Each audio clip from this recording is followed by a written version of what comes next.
मांग संख्या 16 और 31 पे बोलने का मौका दिया, मैं आपका शुक्रिया अदा करना चाहता हूं, धन्यवाद देना चाहता हूं।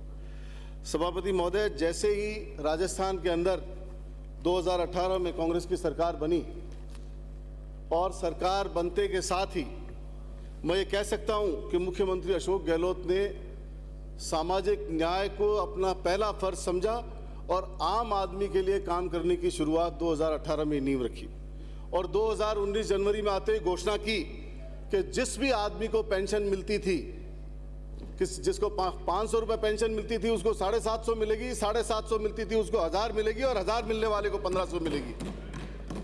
अगर सामाजिक न्याय की शुरुआत हुई तो राजस्थान में 2019 में कांग्रेस की सरकार बनने के साथ साथ शुरू हुई। मुझे खुशी है इस बात की यहाँ ये बताते हुए कि देश के अंदर सामाजिक न्याय के बारे में जैसे ही सोचना शुरू किया, हमारे नेता, हमारे जिनको हम महात्मा गांधी कहते हैं, महात्मा गांधी, पंडित जवाहरलाल नेहरू, बाबा साहब अम्बेडकर, सुभाष चंद्र बोस, सरदार वल्लभ भाई पटेल, मौलाना अबुल कलाम आज़ाद, बाबू जगजीवन राम, सरोजनी नायडू, एक पूरे सफ़र में जब जब सामाजिक न्याय की जरूरत पड़ी और समाज के लिए कहीं खड़ा होना पड़ा तो हमारे नेता ने खड़े होकर के देश में सामाजिक न्याय की स्थापना की और हर समाज के लोगों को सुरक्षा देने की कोशिश की। मैं ये कह सकता हूँ कि राजस्थान के अंदर हमारे मुख्यमंत्री ने कहा सरकार बनते के साथ ही कि मैंने एक सपना देखा है, मैंने उस गरीब आदमी के लिए सपना देखा है जिस आदमी को राशन नहीं मिलता, जिस आदमी को अनाज नहीं मिलता। ऐसी स्थितियां थी 2018 तक। आम आदमी का इलाज होना मुश्किल था, गरीब आदमी अपनी संपत्ति बेचने को मजबूर था। अगर घर का कोई आदमी बीमार हो जाए, परिवार का कोई आदमी किसी सीरियस बीमारी से त्रस्त हो जाए तो एक ऐसी योजना लेके आए, चिरंजीवी योजना, जो न केवल राजस्थान में बल्कि पूरी दुनिया में रोल मॉडल बनी। और मुझे खुशी है यहाँ बताते हुए कि आज इसके बेनिफिशियरी 30 लाख से ज़्यादा राजस्थान के बाशिंदे इसके बेनिफिशियरी हैं। और ये स्कीम, मैं ये चाहता हूँ, ये हमारे प्रतिपक्ष के नेता सुन रहे हैं, इतनी ज़बरदस्त स्कीम, इनको साथ देना चाहिए, हाँ भरनी चाहिए और केंद्र सरकार को गुहार करनी चाहिए कि इस स्कीम को पूरे हिंदुस्तान में लागू करें ताकि समाज के अंदर न्याय की स्थापना हो, आम आदमी को बीमारी के अंदर इस बीमारी का फ़ायदा मिल सके। ऐसी स्कीम जिसमें हमने शुरुआत करी तब हम 10 लाख तक की बीमारी कवर करते थे सभापति महोदय, और आज इस बजट के अंदर जो बजट सच चल रहा है उसके अंदर 25 लाख रुपए तक की घोषणा की। इसका मतलब ये है कि आम आदमी को 25 लाख रुपए तक की बीमारी के लिए कहीं चिंता करने का विषय नहीं है।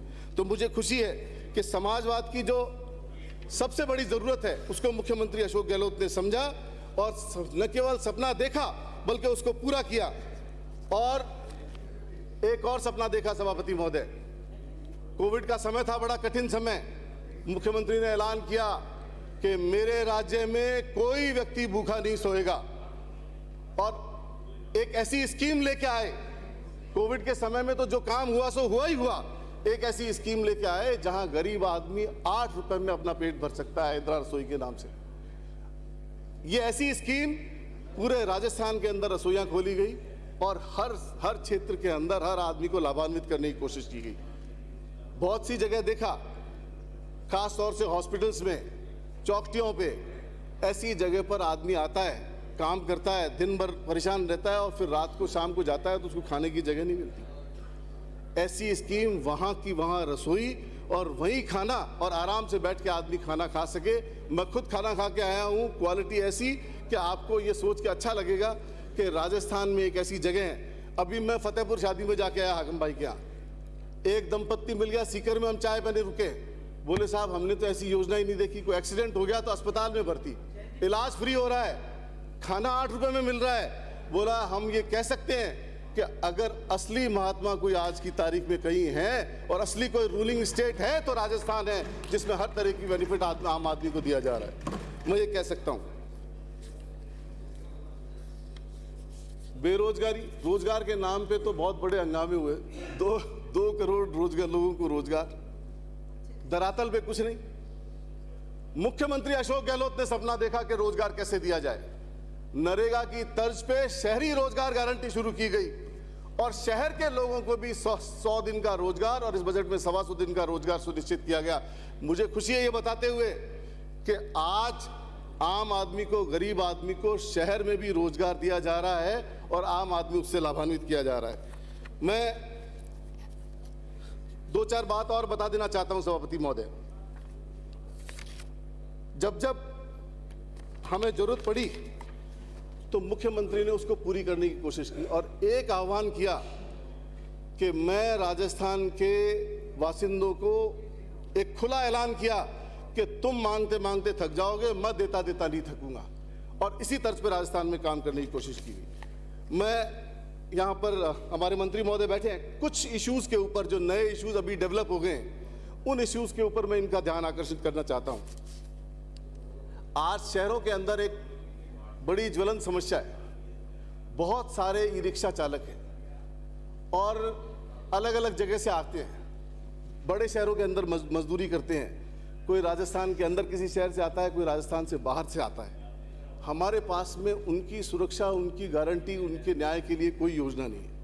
मैं ये चाहता हूं कि जब भी हम, एक पूरी लिस्ट है मेरे पास में, हम इस बारे में चर्चा करें तो हम ये ध्यान से देखें कि किस वर्ग को सबसे ज़्यादा जरूरत है, कौन सा वर्ग वंचित है, और वंचित वर्ग को हम ज़्यादा से ज़्यादा सर्व करने की कोशिश करें। तो हम ई रिक्शा वालों के लिए भी एक कोई न कोई प्रणाली विकसित करें जिससे पूरा हमारा अधिकारी वहाँ जाए, उनको पूरा एक नोट बनाए, उनकी लिस्ट बनाए और उनको पूरे बेनिफिट जो राजस्थान सरकार आम आदमी को दे रही है वो उनको बेनिफिट मिले। सभापति महोदय, सेम जो स्ट्रीट वेंडर है उनके साथ भी यही प्रॉब्लम है। इसी तरह चौकटी पे जाने वाले मजदूर हैं, उनके साथ भी यही प्रॉब्लम है। आजकल डेस्टिनेशन वेडिंग का चलन है। जयपुर में बहुत सारी शादियां होती है, टेम्परेरी वेजेस के ऊपर लोग बाग काम करते हैं। उस वर्ग को भी इन सारी स्कीम्स की बहुत सारी जरूरत है। और घरेलू काम करने वाली महिलाओं की, तो मैं मंत्री महोदय आपसे गुजारिश करना चाहता हूं, इन कम्युनिटीज को टारगेट करके अधिकारियों को इंस्ट्रक्शन दिए जाएं कि इनके कैंप लगाएं, इनका फिगर बनाएं, इनका नंबर बनाएं और इनको ज्यादा से ज्यादा बेनिफिट देने की कोशिश की जाए। कच्ची बस्ती में रहने वाले लोग, सभापति महोदय, पिछले टेन्योर में हमारे राजीव गांधी आवासीय योजना के नाम से हमने आवासीय योजना बनाई और बहुत सारे फ्लैट बनाए। 1800 फ्लैट मेरी कॉन्स्टिट्यूंसी में बगराना में भी बने। चूंकि उस स्कीम का नाम राजीव गांधी योजना था, इन्होंने अलॉट नहीं किए पूरे 5 साल। पूरे 5 साल फ्लैट बन के ऐसे ही पड़े रहे और एक फ्लैट अलॉट नहीं किया। और जब हम अलॉट करने लगे तो कभी सेंटर से चिट्ठी, कभी चरागांव वालों से चिट्ठी, कभी किसी से चिट्ठी और व्यवधान उत्पन्न किए गए। लेकिन मुझे खुशी है मुख्यमंत्री अशोक गहलोत ने इस मर्म को समझा और आज हम उन 1800 परिवारों को फ्लैट अलॉट करने की स्थिति में हैं और हम अलॉट करेंगे। तो मुख्यमंत्री के मन में आम आदमी के प्रति पीड़ा है कि हम उनको कैसे ज्यादा से ज्यादा फायदा दे सकते हैं, उसकी कोशिश हमारी की जा रही है।